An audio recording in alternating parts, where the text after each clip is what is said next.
Yesterday we spent, for the most part, in Portugal at one of the islands for the Azores, Ponta Delgada, and it was absolutely incredible. I got out of it what I wanted, which was to just leave the ship, go hike up the hill, take photos, some videos, and sort of get off the beaten path. And so it was a perfect day for me. I wasn't gonna go off and do excursions and whatnot. So for me, I got out of it what I was looking for. Where we're at now is we're on our way to Cherbourg, France. We are headed northeast. Our course is 052. Speed is a little bit faster at 21 knots. And so there we are, leaving the Azores. A total distance sailed is 2558 nautical miles. I've been up for about an hour, maybe an hour and a half. It says 0818. We're at GMT +1 right now. And so there we are. And so here we are, started day 8. I'm doing a little experiment with my solar chargeable battery pack. So I'm going to see how long that takes. Preferred method obviously is to just plug it in, but got to do the experiment just to see the effectiveness of the solar panels. And I'll be getting a solar panel for the bike, one that's flexible that I can drape over the saddlebags and kind of charge as I'm riding through the day. So saw some dolphins this morning. It was just incredible. I went out, watched the sunrise, and the water was just incredibly smooth. It looked almost like a slightly wavy sheet on a bed. So, and with that, here we are. Start of day 8.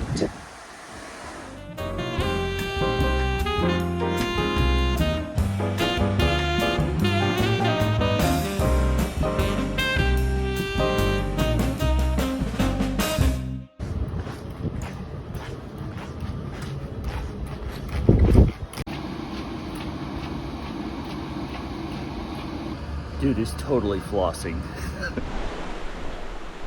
So it's May 10th. Just sitting here doing some busy work with my stuff, kind of packing my bags for the bike and making sure everything fits, just chilling. Had breakfast with some of the guys from the group, and their wives. And if tomorrow we're going to be in Cherbourg, France, and I'll figure out the plan from there, but I'll keep you posted. Right now I'm just replacing the cleats on the bottom of my mountain bike shoes with the new ones.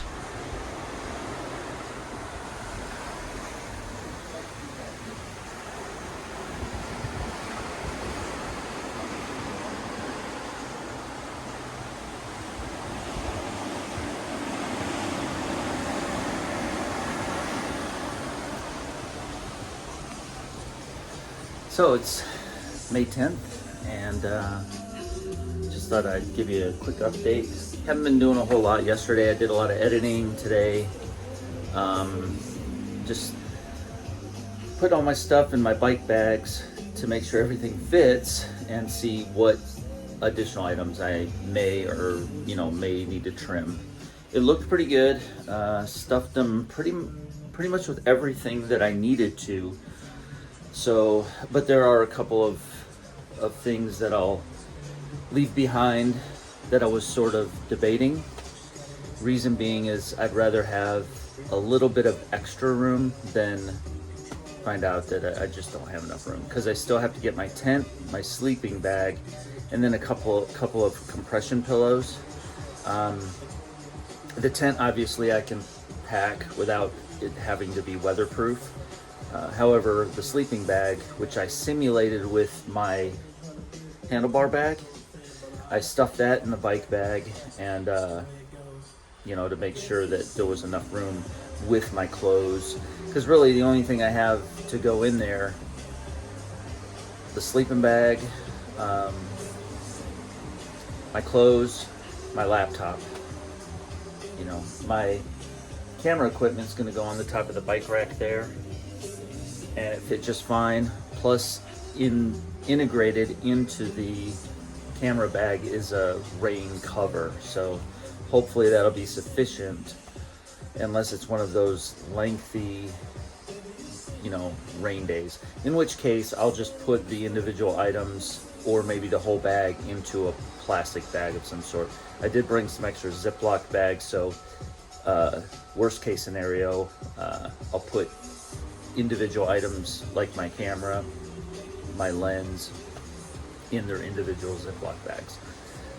But to give you an update on where we're at, current speed is a brisk 21.1 knots. So we've total cruise sailed 3207 nautical miles, and that's where we are. Near the Bay of Biscay. Oh, and this is cool. We're coming up on the continental shelf. So the water will be considerably shallower, considerably more shallow.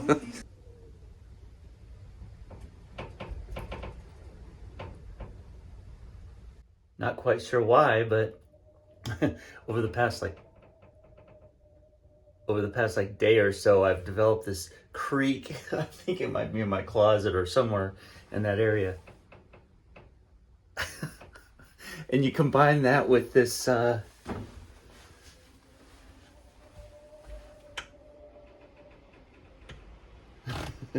you combine it with that, I don't know.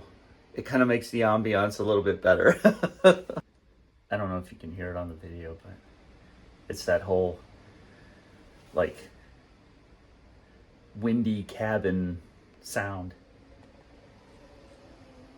Anyways, just thought it was kind of funny, you know, sitting here rocking in the boat on the way to France, and got the howling wind and the creaking Spanish galleon. So, anyways. Okay, moving on. We are now on the continental shelf, and this is very interesting because it was much more dramatic than I thought. I wrote down what the depth was prior to getting on that shelf, and it was 4,120 meters. But yeah, 4,120 to 160 meters in the span of, it must have been about 2 hours. There we are. Sea depth, 160 meters. That's amazing. So one of the great people that I met on the ship is the guy that's in charge of the art gallery. His name's Slavid, or Slavid. And I don't know, instantly, guy's totally cool guy. So when I was going around the ship the other day, I was taking, you know, the photos for the tour de ship, and I grabbed a couple of photos of him, and so I brought them over to him, and he was so thankful because they were candid shots. And yeah, it was yeah, he was so appreciative. So that was really cool. And yeah, it's been a great day. I just want to get out here and see the sun. I've kind of been preoccupied with a bunch of stuff. You know, just getting ready. But one objective that I do have is to mail off whatever I'm going to mail on that day, so that when I get to Southampton, it's done. So I can just kind of leave the ship with what I'm taking with me, minus a couple items that I'm going to pick up. I'm probably going to spend the night on the north end of town before I head out into the wild English garden yonder. So, but it'll, yeah, who knows. Also get a map of Europe so I can just sort of have a physical map to look at and plot out the next day's journey. I don't know how detailed of a map I'll get, but you know, I also have my GPS, so my test run of the bike bags went pretty well. I think I might have mentioned that before, but we will, yeah, we'll see. It's a little bit of an unknown, a lot of it of an unknown, but that's kind of the appeal. That's sort of the fun of it, because I know that what I don't have or what my oversights have been, I can easily get, because Europe is obviously more of a bike-oriented location than the United States is. So anything I need, I can pick up along the way. You know, figure it out as I go along. This is our last day at sea, so I'm gonna enjoy these last couple of hours before sunset. I gotta type up a few things and prep a few things before I get back into internet capability land tomorrow. Had a great dinner with the folks that I've been hanging out with, and kind of a new addition slash ships passing in the fog edition. This couple, younger couple, she was a F-18 pilot, and her significant other, he was in the Army in logistics. He's still in the reserves, but outstanding people. Love them to death. And just like the whole crowd, they've been incredible. Like a great, you know, group of folks to touch base with here and there on this cruise across the Atlantic. So here's the wake.